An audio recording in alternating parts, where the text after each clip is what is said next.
লিল্লাহ ইন্নাল হামদালিল্লাহ ওয়াসসালাতু ওয়াসসালামু আলা মান লা নাবিয়্যা বা'দা আম্মা বা'দ।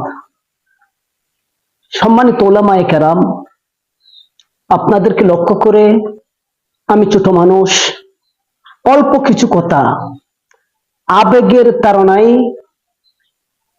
বলতেছি। বাংলাদেশে অন্যতম কিছু মানুষ উলামায়ে কেরামের মধ্যে জাতিকে ঐক্যবদ্ধ করার, বিশেষ করে সমস্ত উলামায়ে কেরামকে ঐক্যবদ্ধ করার যে প্রচেষ্টা করছে এবং ঐক্যের দাওয়াত নিয়ে যে সমস্ত উলামায়ে কেরাম সমস্ত উলামায়ে কেরামের দ্বারপ্রান্তে যাচ্ছে,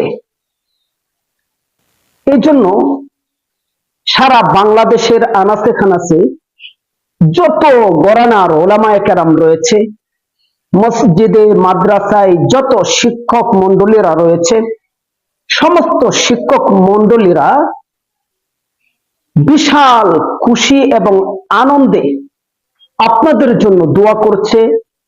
আপনারা আপনাদের ঐক্যের কাজ অব্যাহত রাখুন এবং আপনাদের প্রচেষ্টা আপনারা চালিয়ে যান।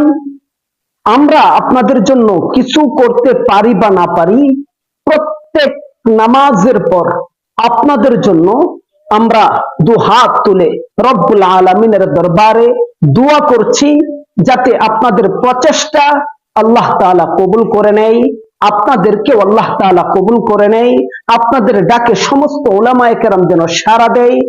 এবং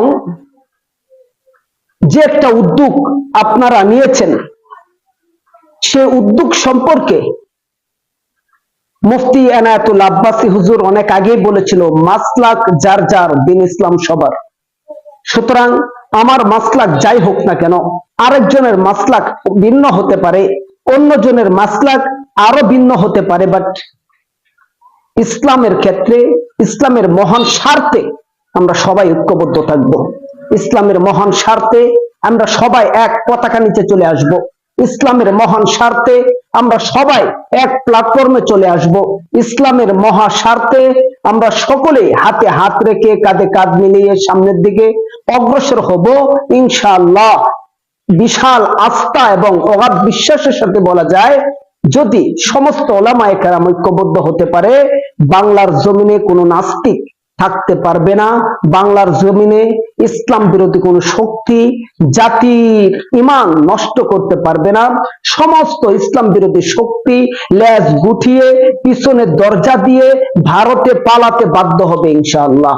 আল্লাহ তাআলা আমাদের সকল গরানার উলামায়ে কেরামকে ঐক্যবদ্ধ হওয়ার তৌফিক দান করুন।